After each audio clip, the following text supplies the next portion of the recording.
Bismillahirrahmanirrahim. Assalamualaikum warahmatullahi wabarakatuh. Apa kabar anak-anakku semua? Semoga kalian semua dalam keadaan sehat walafiat. Hari ini kita akan belajar muatan IPS KD 3.1 dan 4.1 mengenai mengidentifikasi karakteristik geografis Indonesia sebagai negara kepulauan atau maritim dan agraris, serta pengaruhnya terhadap kehidupan ekonomi, sosial, budaya, komunikasi, serta transportasi.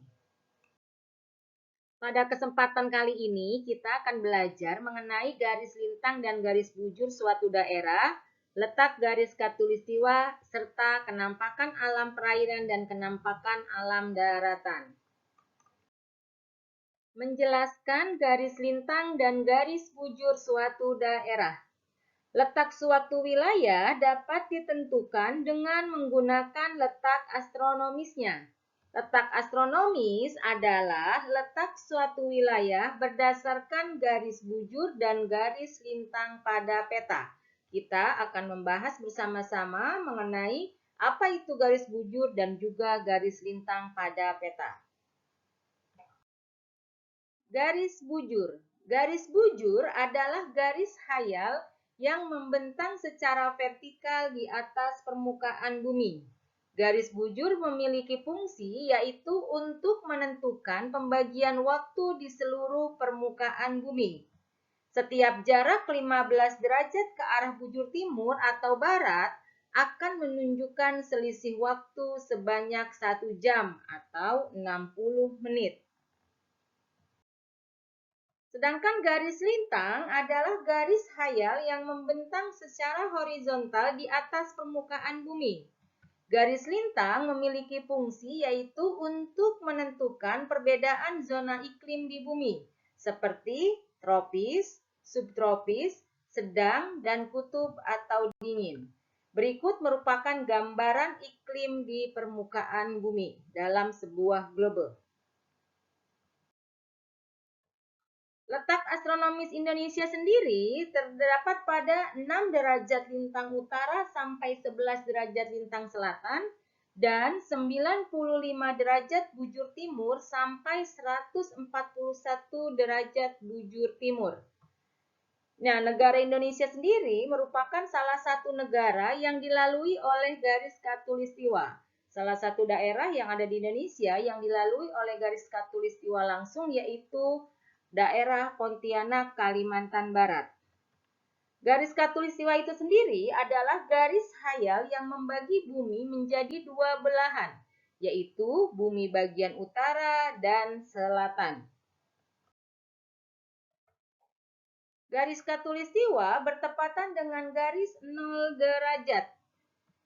Wilayah yang dilalui atau berdekatan dengan garis khatulistiwa seperti negara Indonesia beriklim tropis dan hanya memiliki 2 musim saja, yaitu musim hujan dan musim kemarau. Wilayah tropis sendiri mendapat sinar matahari sepanjang tahun, sehingga daerahnya dapat ditanami tumbuhan dan sangat baik untuk kehidupan berbagai jenis makhluk hidup. Perhatikan gambaran mengenai garis lintang, garis bujur, serta garis khatulistiwa dalam sebuah globe. Garis yang tepatnya yaitu terletak di titik 0 derajat bagian tengah dalam permukaan bumi, itu namanya garis khatulistiwa. Sedangkan garis yang membentang secara horizontal itu namanya garis lintang. Sedangkan garis yang membentang secara vertikal yang nantinya membagi belahan bumi menjadi bagian timur dan juga barat itu dinamakan garis bujur. Kenampakan alam di Indonesia ada yang berupa kenampakan alam daratan dan juga kenampakan alam perairan. Contoh kenampakan alam yang berada di wilayah perairan adalah sebagai berikut, yaitu ada laut, sungai, dan juga danau. Kita akan membahasnya satu persatu. Laut. Laut adalah kumpulan air asin yang memisahkan daratan yang satu dengan lainnya. Pulau-pulau di Indonesia dikelilingi oleh laut yang luas sehingga negara Indonesia disebut negara maritim. Terdapat juga laut sempit di antara dua pulau yang kita sebut dengan sebutan selat, misalnya Selat Sunda. Laut sendiri dimanfaatkan oleh manusia sebagai tempat mencari ikan, olahraga air, serta sarana transportasi antar pulau. Yang kedua yaitu sungai. Sungai adalah aliran air panjang dan besar yang berada di daratan. Aliran sungai mengalir dari hulu, yaitu pegunungan, ke hilir, muara. Nah, sungai sendiri biasanya dimanfaatkan sebagai irigasi lahan pertanian, pertambakan, dan juga sarana olahraga. Yang ketiga yaitu danau. Danau adalah cekungan luas yang digenangi oleh air. Danau sendiri terbentuk melalui dua cara, yaitu akibat pergeseran dasar bumi atau kawah gunung yang berisi air hujan, yaitu yang dikenal dengan sebutan danau vulkanik. Danau dapat dimanfaatkan sebagai sarana olahraga dan budidaya ikan air tawar.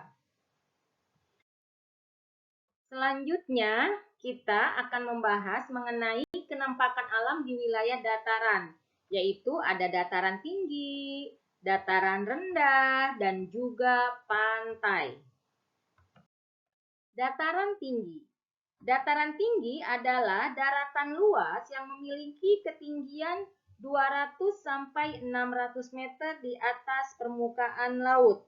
Dataran tinggi biasanya memiliki udara yang sejuk sehingga banyak dimanfaatkan sebagai tempat peristirahatan dan tempat wisata serta digunakan sebagai perkebunan teh. Ada juga olahraga yang memanfaatkan kenampakan alam dataran tinggi, yaitu olahraga para layang. Dataran rendah. Dataran rendah adalah hamparan tanah luas yang memiliki ketinggian 0 sampai 200 meter di atas permukaan laut. Dataran rendah memiliki ketinggian yang merata sehingga memudahkan masyarakat untuk beraktivitas. Oleh karena itu, dataran rendah biasanya dimanfaatkan sebagai pusat kegiatan masyarakat, pertanian, perkebunan, dan juga perindustrian. Selanjutnya yaitu pantai. Pantai adalah dataran yang berbatasan langsung dengan lautan. Pantai memiliki tanah yang landai dan berupa pasir. Akan tetapi, ada juga pantai berupa tebing terjal dan curam. Negara Indonesia sendiri memiliki banyak wilayah pantai karena merupakan negara kepulauan. Pantai sendiri biasanya dimanfaatkan sebagai objek wisata, tambak garam, pemukiman nelayan, dan juga pelabuhan. Demikianlah pembahasan kita hari ini. Mudah-mudahan kalian bisa memahaminya. Buma tutup dengan membaca Alhamdulillahirobbilalamin. Wassalamualaikum warahmatullahi wabarakatuh.